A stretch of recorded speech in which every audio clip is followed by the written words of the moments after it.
নমস্কার, আপনারা দেখছেন জেলা বার্তা। আপনাদের সঙ্গে আমি শান্তিপ্রিয়া। বিস্তারিত সতীপীঠ কঙ্কালীতলায় দেবী কঙ্কালীকে পুজো, সাথে কেক কাটা এবং 2000 মানুষকে কম্বল বিতরণের মধ্য দিয়ে বাংলার মুখ্যমন্ত্রী মমতা বন্দ্যোপাধ্যায়ের জন্মদিন সেলিব্রেট করলেন বীরভূম জেলা পরিষদের সভাধিপতি কাজল শেখ। উপস্থিত তৃণমূল বিধায়ক বিধান মাঝি, পঞ্চায়েত সমিতির সভাপতি হানিফ শেখ সহ সকলে। তৃণমূল সরকারের আসার পর রাজ্যের অন্যতম পর্যটন মানচিত্রে থাকা রাঙামাটি জেলার বীরভূমের সতীপীঠ কঙ্কালীতলার আমূল পরিবর্তন ঘটেছে। মমতার সরকারের কঙ্কালীতলা মন্দির সৌন্দর্যায়ন, নতুন গেস্ট হাউস, ক্যাফেটেরিয়া, ইলেকট্রিক চুল্লি, রাস্তাঘাট, পানীয় জল, নানান কাজ হয়েছে। মুখ্যমন্ত্রী 2017 সালে কঙ্কালীতলায় পরিদর্শন করেছেন। জেলা পরিষদের সভাধিপতি কাজল শেখ বলেন, আজ 5ই জানুয়ারি বাংলার অগ্নিকন্যা মমতা বন্দ্যোপাধ্যায়ের শুভ জন্মদিন। দিদি গোটা পশ্চিমবাংলার উন্নয়নের জোয়ার এনে দিয়েছে। আজ গোটা দেশকে পথ দেখিয়েছে। লক্ষ্মীর ভাণ্ডার প্রকল্প বিশ্বের সেরা বলে চিহ্নিত হয়েছে। তাই খুব স্বাভাবিকভাবেই দিদির জন্মদিন উপলক্ষে তারা সেলিব্রেট করেছেন।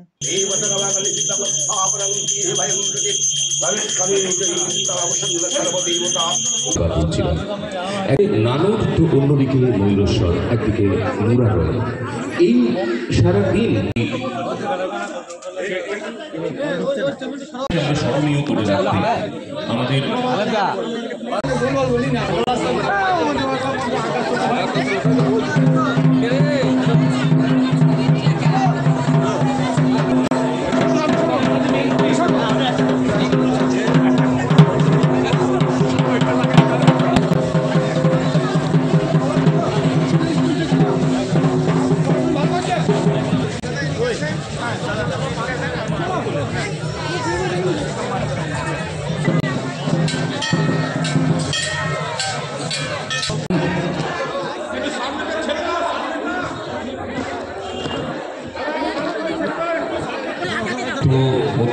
পরিবারে জন্মগ্রহণ করলেন।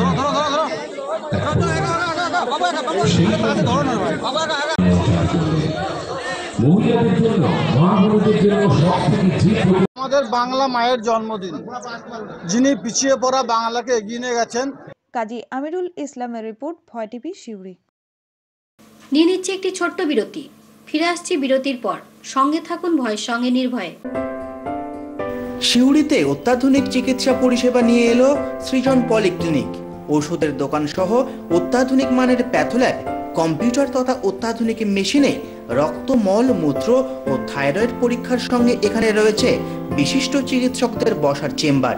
রোগীদের স্বাচ্ছন্দ্যের কথা ভেবে সম্পূর্ণরূপে এসি নিয়ন্ত্রিত সৃজন পলিক্লিনিকে রয়েছে বসার সুবন্দোবস্ত, বিশুদ্ধ পানীয় জল ও টয়লেটের ব্যবস্থা।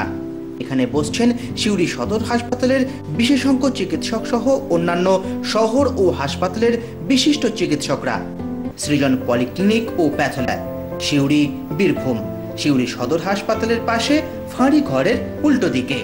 Mobile number 8373071019, 9474437713, 9434326822।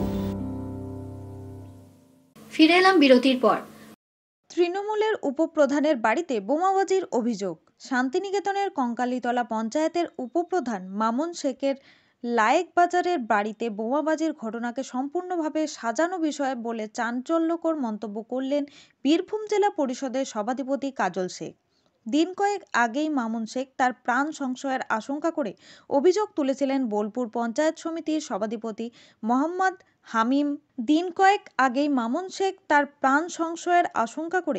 অভিযোগ তুলেছিলেন বোলপুর পঞ্চায়েত সমিতির সভাপতি মোহাম্মদ হানিফ কাজীর বিরুদ্ধে।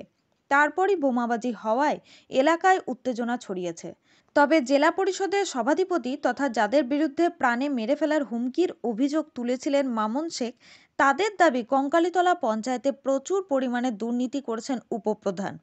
তার বাড়িতেই সেই সমস্ত পাওনাদারদের হামলা করতে পারে বলে এই কারণেই এমন মিথ্যা বোমাবাজির ঘটনা তিনি সাজিয়ে পুলিশের নিরাপত্তা নিতে চেয়েছিলেন। তাই তার বাড়ি লক্ষ্য করে শনিবার রাতে যে বোমাবাজির ঘটনা ঘটেছে তা সম্পূর্ণ সাজানো, এমনটাই দাবি করেছেন জেলা পরিষদের সভাধিপতি কাজল শেখ ও মোহাম্মদ হানিফ কাজী। পুলিশকে করেছিলাম, সেখানে আমার যা বক্তব্য লিখিত আকারে জমা দিয়েছিলাম এবং তার প্রতিলিপি জেলা শাসক, পুলিশ সুপার, এসডিপিও সমস্ত আধিকারিক যাদেরকে পাঠানো তাদেরকে আমি পাঠিয়েছিলাম। সেখানে আমি যে পঞ্চায়েত ঢুকতে আমাকে বাধা দেওয়া হচ্ছিল দীর্ঘদিন ধরে এবং আমাকে প্রাণনাশের হুমকি, খুন করে দেওয়া হতে পারে, সে আশঙ্কা প্রকাশ করেছিলাম। এবং তারপর আমি লাইকবাজারে দলীয় তৃণমূল কংগ্রেস কার্যালয়ে আপনাদের মাধ্যমে সবিস্তারে সে ঘটনা তুলে ধরেছিলাম। এবং গতকাল দেখলাম আমি হঠাৎ রাত্রিবেলায়, আমি তখন বোলপুর তৃণমূল কংগ্রেস কার্যালয়ে ছিলাম, বিকালে তারপর স্টেডিয়াম মাঠে নেতাজি কাপের খেলা সেখানে এসেছিলাম। তারপর আমি সেখানে দেখলাম যে আমার মা আমাকে কাঁদতে কাঁদতে ফোন করলো হঠাৎ রাত্রি, তখন 8:21 বাজে, যে বাড়িতে মনে হচ্ছে বোমা ফাটলো আশেপাশে কোথাও। সঙ্গে সঙ্গে আমি পুলিশকে জানাই। তারপর আমি সেখান থেকে কয়েকজনকে নিয়ে মৃত অবস্থায় আমার বাড়ির উদ্দেশ্যে যাই এবং গিয়ে দেখি ততক্ষণে পুলিশ গাড়ি সেখানে ছিল, পুলিশরাও ছিলেন। তারপর পুলিশকে সঙ্গে নিয়ে বাড়ির কাছাকাছি যাই, সেখানে গিয়ে দেখি যে আমার বাড়ির একদম দরজাতে মেন গেটে সেখানে বোমা ফাটা অবস্থায় যে সমস্ত দড়ি যেগুলো পড়ে থাকে ছিল। এবং তারপর পুলিশ খুঁজতে খুঁজতে দেখলো যে পাশেই গেটের কাছেই আবার একটা তাজা বোমা, যেটা হয়তো ছোড়া হয়েছিল ফাটেনি, সেই বোমাটাও ছিল, সেটা পুলিশ উদ্ধার করেছে।